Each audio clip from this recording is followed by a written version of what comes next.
지지난 토요일부터 지난 월요일까지 제가 우리 교회 부임한 이후 우리 교회에서 첫 장례를 집례했습니다. 우리 모두 다 알다시피 우리와 한 10년 이상 동고동락했던 한 집사님을 하나님께서 갑자기 부르셔서 우리 모두 다 깜짝 놀랐고 많이 울고 많이 아파했습니다.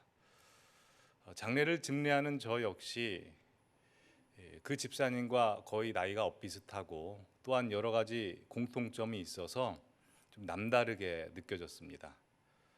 그 집사님의 죽음이 저의 죽음으로 느껴졌고 그 집사님의 가족들의 고통이 저의 가족들의 고통으로 느껴져서 장례를 집례하는 내내 육적으로나 심적으로나 영적으로 많이 힘들었습니다. 특별히 어머니 되시는 그 권사님의 고백은 잊을 수가 없습니다.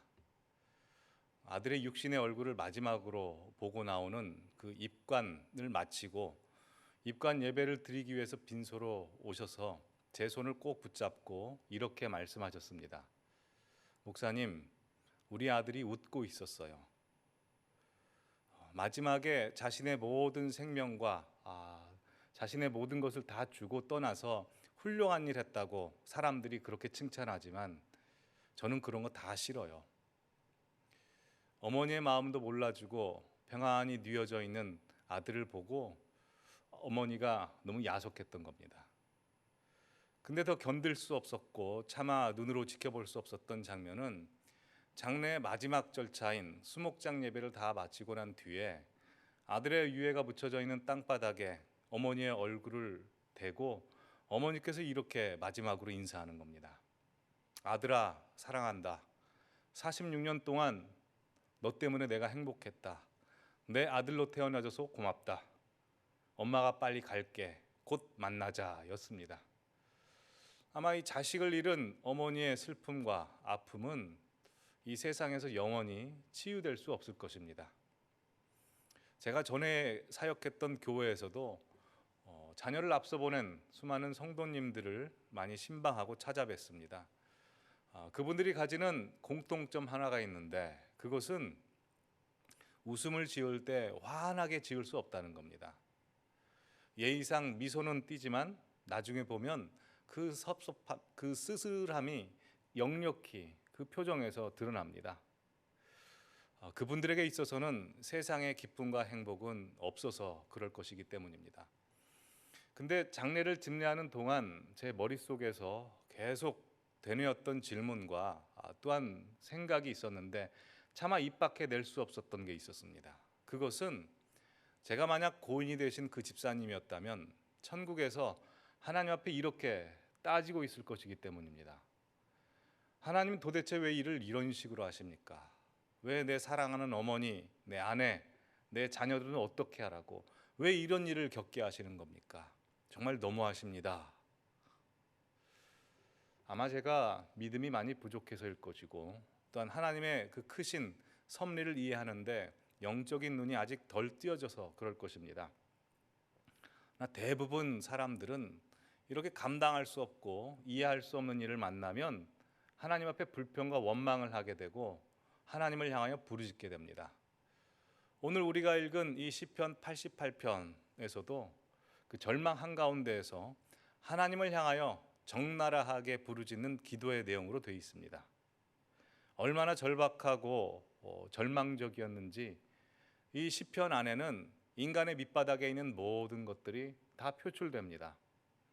우리가 읽은 1절과 2절 그리고 읽었어야 할 13절과 14절에 이 하나님을 향한 탄원의 내용은 제외하고 이 시편의 모든 내용들은 다 시편에 들어가서는 안 되는 내용들로 가득 차 있습니다. 신세 한탄, 원망과 불평, 책임 회피,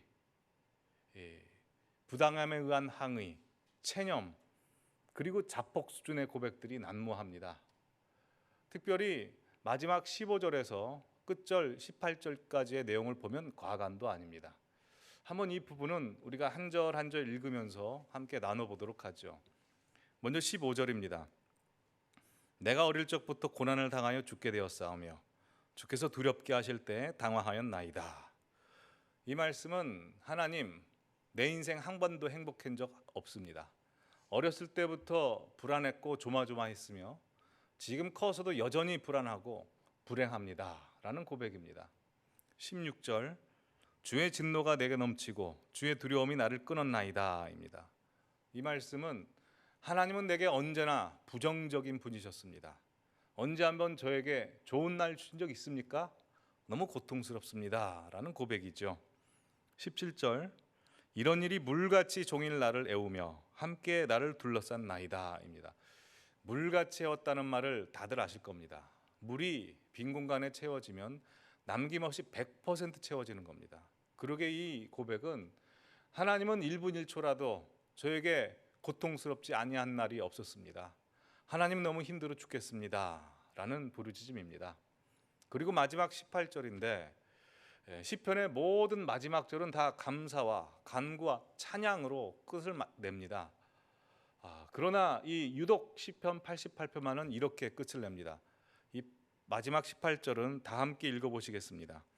주는 내게서 사랑하는 자와 친구를 멀리 떠나게 하시며 내가 아는 자를 흑암에 두셨나이다 입니다.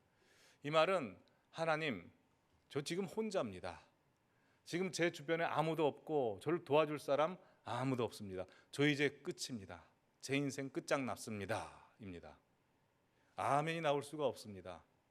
마지막은 그냥 체념이고 여기서 더 나가면 이제 자폭할 겁니다. 이게 무슨 시편에 들어갑니까?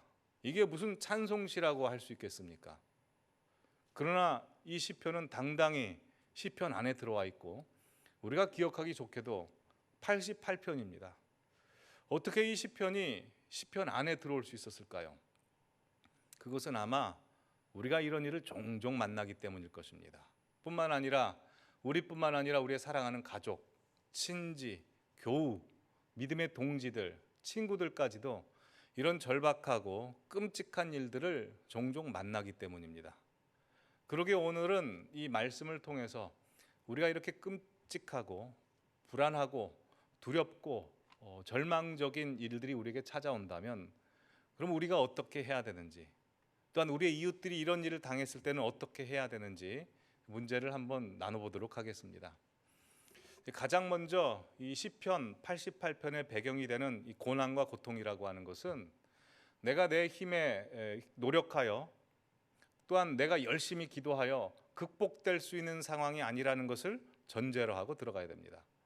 이 시편 88편에 나오는 고통과 고난은 나는 이런 일이 일어날 수가 없다, 만약 일어난다면 나는 살 수가 없고 그냥 죽는 게 낫다라고 생각만 해도 너무나 끔찍하고 불안하고 두려운 일들이 정말 나에게 벌어지는 겁니다.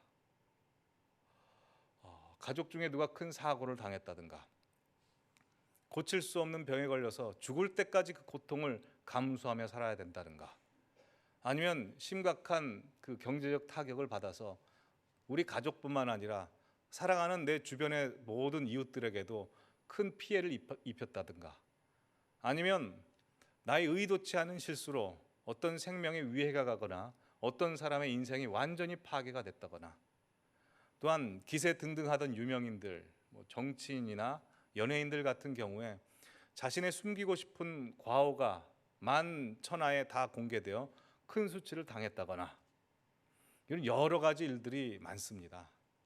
이런 일들은 사람이라면 살면서 절대 겪어서는 안 되는 일입니다. 근데 만약 이런 일들이 우리에게 닥치면 그때는 정신을 차릴 수가 없고, 나중에 정신을 차리고 나서 보면 그때부터는 다 죽고 싶습니다. 왜냐하면 그때부터는 인생 자체가 완전히 꺾여버리기 때문에 사는 것 자체가 고통이 됩니다. 우리가 마지막 절로 5절을 봤듯이 주께서 그들을 다시 기억하지 아니하시리니 그들은 주의 손에서 끊어진 잔이다 라는 것처럼 내 인생이 주의 기억 속에서 완전히 사라진 것 같고 주의 손에서 완전히 끊어진 자처럼 됩니다. 그래서 고통스러운 나날들을 보내야 됩니다. 근데 성경에 보면 우리뿐만 아니라 성경의 위대한 인물들도 이런 일들을 종종 만납니다. 몇 분을 예로 들어보죠. 민수기 11장에 보면 이 모세는 계속되는 이스라엘 백성들의 불평과 원망에 감내하고 감수할 길이 없어서 하나님 앞에 죽여달라고 간구합니다. 열왕기상 19장에 보셔도 엘리야는 18장에서 갈멜산 전투에 이방 선지자들을 850명을 단칼에 죽이지만 그 여전히 그 바알을 섬기는 아합과 이세벨의 권세가 기세 등등한 것을 보고 너무 두렵고 힘이 빠져서 로뎀 나무 안에서 하나님 앞에 죽여달라고 간구를 하죠. 욥은 우리 모두 다 알다시피 사랑하는 자녀를 다 잃고 부인은 떠나고 자신의 육체에 큰 고통을 갖게 되어 하나님 앞에 자기 생일을 저주하며 죽여달라고 합니다. 요새 그 에레미야 역시 나라 잃은 슬픔과 또한 말을 들어먹지 않는 자신의 백성들의 그 완악함을 보고 너무 괴로워서 하나님 앞에 죽여달라고 하죠. 신약에 가서 보면 우리가 그토록 존경하는 바울 선생 역시도 그 복음을 전하고 당하는 고통이 너무나 힘들고 어려워서 빌립보서 1장에 보면 빨리 하나님 나라에 가고 싶다고, 천국 가고 싶다고 그렇게 고백을 합니다. 이렇게 우리가 성경의 인물들을 통해서도 확인할 수 있듯이 전혀 희망을 찾아볼 수 없거나 장차 개선될 여지가 없는 이 고통을 만나게 되면 우리는 우리가 가진 믿음 수준, 신앙과는 전혀 상관없이 다 죽고 싶어 합니다. 자폭하고 싶습니다. 그때 고난과 고통은 하나님 이 문제 빨리 해결해 주십시오 라는 기도를 할 수 있는 상태가 아니라 기도조차 나오지 않습니다. 그러게 이런 일을 경험하게 될 때 우리는 어떻게 해야 할까요? 또한 우리 주변에 있는 사람들은 무엇을 어떻게 해야 할까요? 사실 할 수 있는 게 아무것도 없습니다. 기도조차 나오지 않는데 뭘 할 수 있겠습니까? 그때는 가만히 계셔야 됩니다. 근데 한 가지 꼭 기억하고 계셔야 될 것이 있습니다. 그것은 극심한 고통을 당하고 있는 나, 극심한 고통을 당하고 있는 그 사람을 하나님께서 직접 손대고 계시고 특별히 다루고 있다는 것을 알아야 됩니다.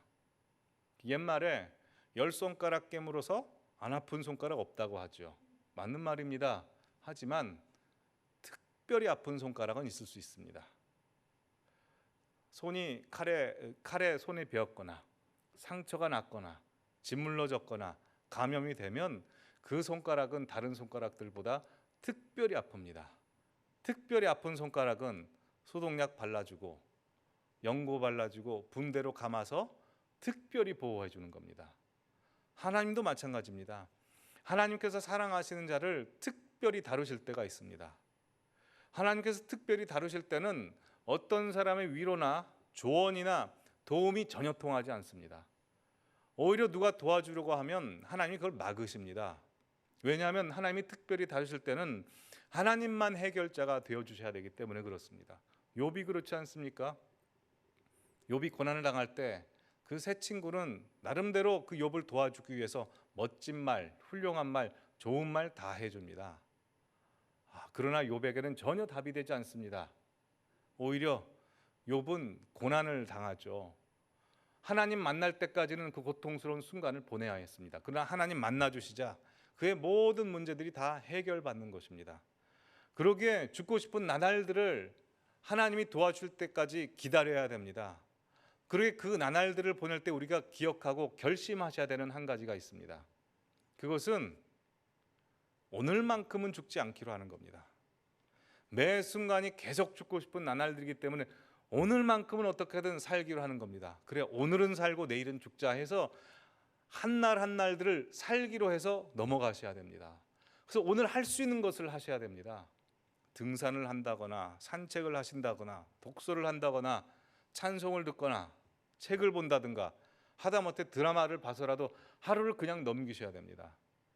신앙적인 답이 아니라서 좀 의아하게 생각하실 수 있습니다. 하지만 그 일을 경험해 보신 분들은 다 아실 겁니다. 그때는 내 기도나 내 신앙적 결심이나 의지력 가지고는 할 수가 없습니다. 그때는 하나님께서 내 꺼져가는 생명과 같은 그 꺼져가는 촛불과 같은 내 생명을 붙잡고 계시기 때문에 내가 살고 있는 것이지 내 신앙적 노력이나 의지나 결단으로 절대 일어날 수 없습니다. 어떻게 하냐고요? 저 역시 경험해 봤기 때문에 그렇습니다. 그 시기에는 사실 기도도 안 나오죠. 그러나 우리가 기억해야 될 것이 있습니다. 아버지와 아들 사이, 하나님과 우리 사이에는 꼭 뭘 말한다고 해서 하나님이 아시는 거 아닙니다. 말 안 해도 다 아십니다. 그리고 우리가 손을 놓고 있어도 하나님이 붙잡고 계시는 겁니다. 그러니 그 나날들을 하루를 어떻게든 살기로 하고 버텨내기만 하면 가장 잘하는 것입니다. 그러면 하나님이 하나님의 때 하나님의 적절한 방법으로 반드시 절망의 구덩이에서 꺼내주신 것입니다. 그 막연한 믿음을 가지고 하루하루를 버텨내야 되는 것입니다. 그게 하나님의 일하심이고 그 속에서 하나님이 우리를 만들어 가십니다. 몇 주 전에 어떤 장로님의 추천으로 그 CBS 새롭게 하소서라는 그 간증 프로그램을 본 적이 있습니다. 제가 전에 있던 교회에서도 한번 강사로 모셨고 평소에 존경하던 그 이덕주 교수님이라는 감신대 신학대학교 기독교 역사학 교수님이십니다. 이미 은퇴를 하셨는데 그분이 몇 개월 전에 이 새롭게 하소서라는 프로그램에 나오셔서 간증을 하시는데 참 은혜스럽고 깊은 간증을 하셨습니다. 다들 한번 유튜브에 찾아보시면 볼 수 있으니 다들 은혜를 나누셨으면 합니다. 근데 그분이 이제 간증을 하던 중에 자기 어머니의 신앙 간증을 하셨습니다. 그 내용을 함께 좀 나누고자 합니다. 그 어머니가 아버지랑 결혼해서 이제 4명의 자녀를 낳게 됩니다. 그 6.25 동란을 거치고 그 험난한 격동기의 세월을 그 4명의 자녀를 기르기 위해서 열심히 이제 생활하시죠. 그러다가 아버지가 한 37살 그리고 어머니가 35살 정도 되는 그 젊은 나이에 아버지가 폐결핵으로 죽은 겁니다. 그러니 홀로 남겨진 어머니가 마음이 어떻겠습니까? 너무 절망적이고 힘이 들죠. 그래도 4명의 자녀가 있으니까 그 아이들 잘 보살피기 위해서 나름대로 최선을 다해서 열심히 사십니다. 근데 그 큰아드님이 굉장히 그 인물도 좋고 명석했고 성품도 너무 좋았나 봅니다. 그러니 그 시절에 큰아드님에게 많이 의지하고 큰아드님만 바라보고 사셨던 것입니다. 그리고 3년이 지난 후에 그 큰아드님이 전교 1등도 하고 공부를 너무 잘해서 서울에 있는 좋은 대학에 합격을 한 겁니다. 근데 그 큰아드님이 보기에 자기가 대학에 들어가면 어머니와 동생들이 고생할 것이 뻔하니까 가장으로서 대학을 포기합니다. 그리고 청주시청에 공무원 특채로 들어가기로 한 겁니다. 그래서 청주시청에서 일하기로 하기까지는 이제 한 달간의 시간이 이제 남아 있었는데 그 기간 동안에도 가족들을 위해서 열심히 일해야 되겠다 싶어서 청주에 있는 한 극장에 아르바이트로 들어간 겁니다. 그 극장에 들어가서 이제 첫날 일을 하는데 천정 배선 공사를 하게 된 겁니다. 그 배선 공사를 하다가 발을 헛디뎌 가지고 땅에 떨어져서 뇌진탕으로 죽었습니다. 이 어머니가 어땠을까요? 3년 전에는 자기 남편이 죽고 이제는 그토록 의지하고 그토록 바라보고 있었던 큰아들이 죽자 어머니는 견딜 수가 없는 겁니다. 하나님 앞에 이렇게 탄원했다고 하죠. 하나님, 이럴 수는 없습니다. 이럴 수는 없습니다. 그때부터 1년 동안 기도가 나오지 않더랍니다. 당연히 그러시겠죠. 근데 또 신앙은 못 놓겠다더랍니다. 그러니 교회는 왔다 갔다 하시는데 은혜도 안 되고 감사와 찬송도 없이 마치 넋이 나가신 분처럼 그렇게 왔다 갔다 하시는 겁니다. 1년의 세월을 그렇게 보내던 중 그날 아침도 3남매의 밥을 해주기 위해서 아침에 부엌에 들어가서 일을 하는데 너무 힘들어서 하나님 앞에 이렇게 푸념을 했답니다. 하나님, 정말 너무하십니다. 그러자 하나님께서 이렇게 실제로 말씀하시더랍니다. 누구누구야, 네가 나를 더 사랑하느냐? 아니면 네 큰아들 권주를 더 사랑하느냐? 네가 나를 더 의지하느냐? 아니면 큰아들 권주를 더 의지하느냐? 곰곰이 생각해 보니까 큰아들을 더 사랑하고 더 의지했던 겁니다. 그 자리에서 꼬꾸라져서 펑펑 울면서 회개했다고 하죠. 그 어머니가 꿈에서도 그 큰아들을 보고 싶었지만 꿈에서도 나타나지 않았다고 합니다. 그런데 그 일이 있고 나서 이틀 후에 밤에 하나님께서 그 큰아들을 만나게 해주셨답니다.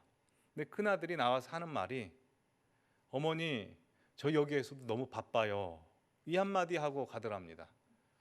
제가 그 간증을 보면서 꼭 저 같다는 생각을 했습니다. 제가 안 바쁘다가도 갑자기 어머니한테 전화가 오면 이상하게 바빠집니다. 해야 할 일들이 생기고 마음이 해야 할 일들을 해야 되겠다는 생각에 좀 조급해지기 시작합니다. 희한합니다. 어머니의 전화 소리만 들으면 그렇습니다. 여러분의 자녀도 그렇지 않습니까? 근데 자녀와 같은 그 천국에서도 자녀다운 모습을 보고 어머니가 힘을 얻습니다. 우리 자녀가 천국에서도 이렇게 사는구나. 그리고 그 자리에서 일어나게 됐답니다. 회복하게 됐답니다. 여러분, 하나님이 사랑하시는 자를 절망 가운데 가만두시지 않습니다. 꼭 일으켜 세워주시고 회복하게 하시는 것입니다. 그러기에 우리가 신앙생활을 할 때 가장 중점적으로 봐야 되는 것은 하나님의 역사하심과 하나님의 일하심입니다. 우리의 상황 가운데 기가 막히고 절망적인 순간에도 우리가 반드시 바라봐야 되는 것은 하나님의 액션, 하나님이 지금 무엇을 하고 있는가에 집중해야 합니다. 그러나 우리가 오늘 읽은 시편 88편과 같은 상황을 만나게 되면 우리는 하나님을 볼 수가 없고 느낄 수가 없습니다. 이 시편 88편 1절부터 18절까지 한번 집에 가서 읽어보십시오. 어디에도 하나님의 액션과 움직임은 전혀 찾아볼 수가 없습니다. 그러나 이 시편 88편 저편 뒤에 있는 하나님의 시선을 봐야 합니다. 이 하나님의 시선이라고 하는 것은 고통스러워하며 몸부림치는 자기 자녀를 바라보는 아버지의 시선입니다. 우리 부모가 자녀를 기를 때 가장 괴로운 것은 자녀가 아플 때일 것입니다. 특별히 심각한 병에 걸리면 부모는 너무나 괴롭습니다. 제 딸도 몇 년 전에 가벼운 오토바이 사고를 당해서 코뼈가 부러진 적이 있습니다. 대학병원에 가서 진찰을 받는데 의사 선생님이 이 아이의 코를 이렇게 맞춰 보니까 애가 너무 힘들어서 몸부림을 치는 겁니다. 당연히 제가 볼 때는 너무 고통스럽고 차라리 제가 아팠으면 좋겠다는 심정이었습니다.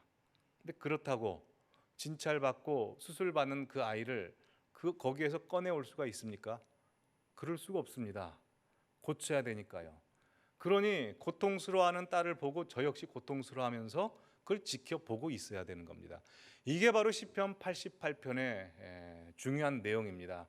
시편 88편의 주인공인 아들 이스라엘은 지금 중병에 걸렸습니다. 죽을 병에 걸렸습니다. 죄라는 병에 걸렸죠. 하나님이 보시고 이걸 고치시기로 하시는 겁니다. 수술대 위에서 메스를 들고 수술을 하십니다. 당연히 아들 이스라엘은 고통스러워하죠. 몸부림치죠. 울죠. 그게 바로 우리가 읽은 시편 88편의 이 고백입니다. 그 울부짖음을 보고 아버지인 하나님도 견딜 수가 없죠. 고통스럽죠. 그렇다고 아들을 수술대 위에서 내려오게 합니까? 절대 그럴 수 없습니다. 왜요? 살려야 하니까요. 그러니 아들이 울고 고통스러워하는 것을 보며 아버지 하나님도 울고 고통스러워하면 이를 악물고 그를 고치기 시작하는 겁니다. 이게 바로 시편 88편의 진면모이고 시편 88편이 시편 안에 들어올 수 있는 가장 중요한 내용입니다. 이 시편 88편은 다른 시편과는 다르게 미완성으로 끝납니다. 감사가 없고 찬송이 없습니다. 왜 이 시편 88편이 미완성으로 끝나게 됐을까요? 그것은 우리의 고통과 함께 고통을 당하시고 우리의 고통을 통하여 일을 하고 계시는 그 하나님의 일하심이 여전히 우리의 삶 가운데 진행 중이기 때문에 그렇습니다. 우리 하나님 아버지는 여러분의 고통과 지금 같이 고통을 겪고 계십니다. 여러분의 울음과 같이 울고 계시고 여러분의 기가 막힌 인생의 현실 속에서 같이 그것을 겪고 계십니다. 같이 겪고 있을 뿐만 아니라 우리의 고통을 통해서 우리를 회복시키시고 고치시고 살리시고 만들어 가시는 일을 하시는 것입니다. 그것이 고통 중에 일하시는 하나님의 일하심입니다. 우리는 예수 그리스도의 죽음, 그 고통이 우리의 구원을 줄지 몰랐습니다.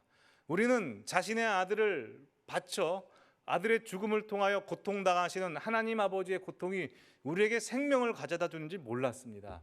하지만 그 죽음이 부활을 가져다 주고 우리의 인생에 승리와 영광을 가져다 주는 것입니다. 아까 처음에 말씀드렸던 우리 어머니 권사님은 장례를 주관하고 집례하고 다 마치고 나서 험난한 하루하루를 보내고 계신답니다. 아들의 빈자리 때문에 매일매일 울고 계시고 가슴 아파하고 계신다는 이야기를 들었습니다. 사실 오늘 설교를 준비한 것도 우리 그 어머니 권사님과 우리 안소영 집사님만을 생각하면서 설교를 준비했습니다. 그러나 감히 그 어머니 되시는 권사님, 자식을 잃은 슬픔에 힘들어하고 계시는 그 권사님에게 주시는 하나님의 가슴 아픈 복이 있습니다. 가슴 아픈 복이라고 하는 것은 이 세상에서 행복을 찾을 수 없는 복입니다. 이 세상에서 기쁨과 그 값싼 그 행복을 누릴 수 없는 복입니다. 그래서요, 천국을 소망할 수밖에 없습니다. 부활을 소망할 수밖에 없습니다. 다른 사람은 몰라도 그 권사님은 천국은 반드시 있어줘야 되는 것입니다. 그 천국은 그분에게서 실제가 됩니다. 가장 극단의 고통에서 가장 복음의 진수를 마주하게 되는 것입니다. 하나님이 우리 인간의 고통 속에서 만드시는 영광이요 복이요 하나님의 일하심입니다. 지금 이 자리에 앉아 계신 여러분들 중에는 이미 그 극단의 고통의 길을 걸어오신 분도 계실 것이고, 남에게 이야기하지 못하지만 그 고통의 길을 지금 한숨을 쉬며 눈물을 흘리며 걷고 계시는 분도 계실 것입니다. 혹시 정말 원하지 않지만 그런 일들이 우리에게 닥칠 수도 있습니다. 그러나 중요한 것은 하나님의 손길은 절대 우리에게서 놓치지 않는다는 겁니다.